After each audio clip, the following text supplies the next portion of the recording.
So Scott, you've had a great start drilling the two stratigraphic wells. What's in the immediate future? What's coming up next? Well, we're right now in the middle of shooting the first 2D seismic in the basin, 450 kilometers. We are making good progress. We're about 2/3 of the way through. Then there's the processing. We've awarded the contracts to 2 companies, then the interpretation, and then that will kind of determine the next focus for the drilling program. Sure. Yeah. That's always been the plan. You know, we found this essentially undiscovered basin.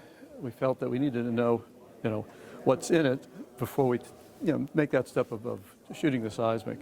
So we now have some data points. We can calibrate the seismic to it, and then the seismic will make sense as we interpret it. And I suppose in terms of sort of coming up in 2022, you're sort of moving into drilling and sort of partnering. What's your feeling about that? Partnering, well, we of course our partner Namcor with 10%, but then we wanted to. The strategy has always been for us to kind of. I heard a term yesterday, basin mastery. I mean, that's a rather high goal, I'm afraid, especially for a new basin. But we want to understand the most that we can about it, and we want to understand the most about the Kavango and the people, and have a holistic plan of how it could be developed. But it's a big area.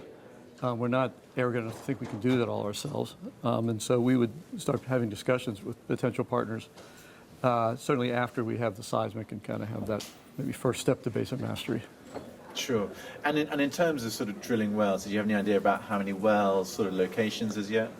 We have some locations that are approved as part of the original environmental impact assessment, but the seismic will maybe tell us some that are better, some that are others, some that are new. So we just have to work with the MME and the MEFT to say if we're going to have new locations where those would be, and make sure that we do everything proper.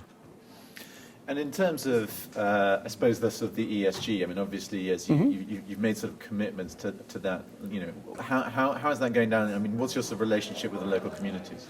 Well, constant, consultation. I don't think you ever have enough.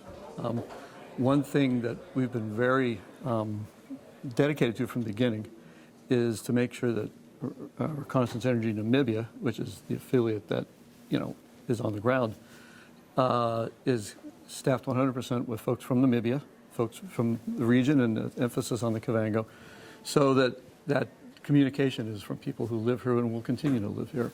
So we feel we've got a good base now. We've grown REN to a good size. Again, not parachuting in folks as maybe happened in the past from the West.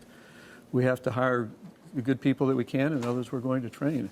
So once you have that base, then the communication becomes more straightforward, because there's local knowledge brought in. And I suppose in terms of, your investors, you've got a very loyal band of shareholders who are never slow in letting me know quite what they think of what I've written about you. Yeah. What do they have to look forward to? I mean, what comes next in terms of sort of uplisting or changes to your? Well, uplisting is something we've been talking about, but it's, again, like everything we try and do, we got to be very diligent about it, make sure that we look at all the alternatives, but it's certainly a conversation that we are engaged in right now, and look forward to that. We definitely look forward to that. And in terms of financing, I mean, obviously, you're obviously financed through the sort of the early stages of the exploration. But when you sort of move into, fingers crossed, sort of development and production, I mean, what's your feeling about the sort of the financial and support for African energy projects? Well, we've certainly seen quite a bit of interest, and what I really liked about what I saw today is something that I've seen work in other parts of the world around gas. And so if you travel to India, gas to power in the Bengali area has been revolutionary. And so from the very beginning, we've wanted to have kind of a dual strategy for development that's, there's oil, well, we can get that to the coast, but then the gas wouldn't leave. The gas would be, here, stay in the Kavango, and potentially, given the volume and working out how we attach to the grid, it provides energy freedom for the people. And gas to power, there's plants in soil. It's really becoming scalable. It used to be where it was just very large projects. So that strategy seems to resonate, and I think that's part of our loyal following. gas in general, there's methane management, which we are working with smaller companies, sort of, some of them are kind of back of the garage kind of companies on how to manage methane from the beginning. Obviously, no flaring.